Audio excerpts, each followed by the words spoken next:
Hi friends, আমি মাল্যশ্রী। আমার YouTube channel Shri অধ্যায় সবাইকে স্বাগত জানাই। আজকের রেসিপি মাছের ভর্তা। প্রথমে কিছু মাছের পেটি নিয়ে নেওয়া হয়েছে, যেগুলো নুন হলুদ দিয়ে সিদ্ধ করে নিয়েছি।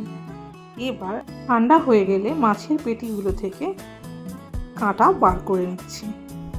মাছগুলো সব ছাড়িয়ে নিয়েছি। এবার একটা কড়াইতে দিয়ে দিচ্ছি সর্ষের তেল।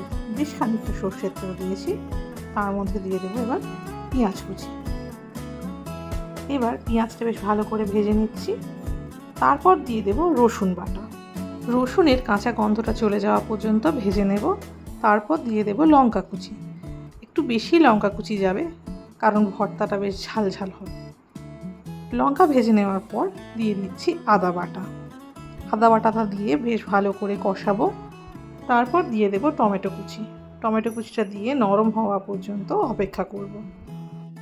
এরপর দিয়ে দিচ্ছি নুন আর সামান্য চিনি, স্বাদটাকে ব্যালেন্স করার জন্য।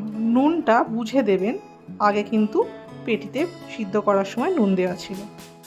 এবার দিয়ে দিচ্ছি গুঁড়ো মশলাগুলো। প্রথমে দিলাম হলুদ, শুকনো লঙ্কা গুঁড়ো আর গরম মশলা গুঁড়ো দিয়ে বেশ ভালো করে মশলাটা কষিয়ে নিচ্ছি। এরপর ছাড়িয়ে রাখা মাছগুলো দিয়ে দিচ্ছি।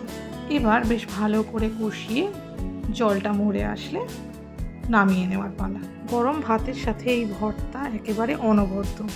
ভিডিওটি ভালো লাগলে অবশ্যই একটা লাইক করে দেবেন।